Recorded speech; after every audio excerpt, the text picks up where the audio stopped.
Magandang umaga po sa ating lahat. Atin na pong sisimulan ng ating gawain sa umagang ito at inanyayahan ko na po ng lahat ay tumayo upang ating sama-samang awitan ng Panginoon.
Amen. Kung may mga Biblia po kayo, makipagbukas po kayo sa akin sa Micah chapter 6 verse 8. At ganito po ang sinasabi.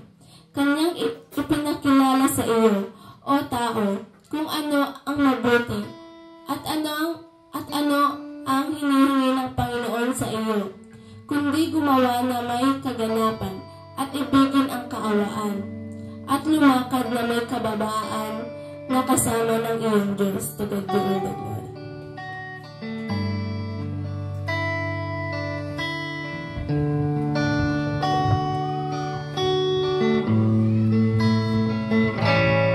Jesus, salamat, o Diyos lahat, manatili kang tapat, ibinigay mo ang lahat, kulang ang buhay.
linggong nagdaan, Panginoon, na pinagkaloob mo sa amin.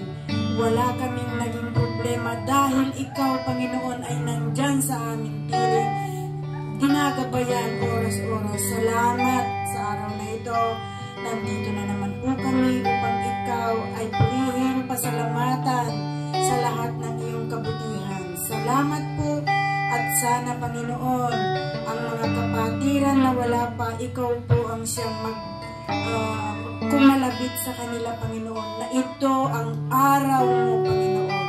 Ibigay mo, Panginoon, sa kanila ang pagpapala at yung galak sa kanilang puso na makarinig ng iyong mga salita at sa gagamitin mo ngayong mga amin, Panginoon, pagpalain mo rin po sila. Bigyan mo sila ng katalinuhan at ganun din po ang aming pastor, Panginoon. I-bless mo po ang kanyang mga ginagawa, ang kanyang pinupuntahan. Ibigay mo po sa kanya, Panginoon, ang mga masagana na pamumuhay. Maraming salamat po. Ito po ang aming dalangin sa pangalan ni Jesus. Amen. Amen. Hallelujah.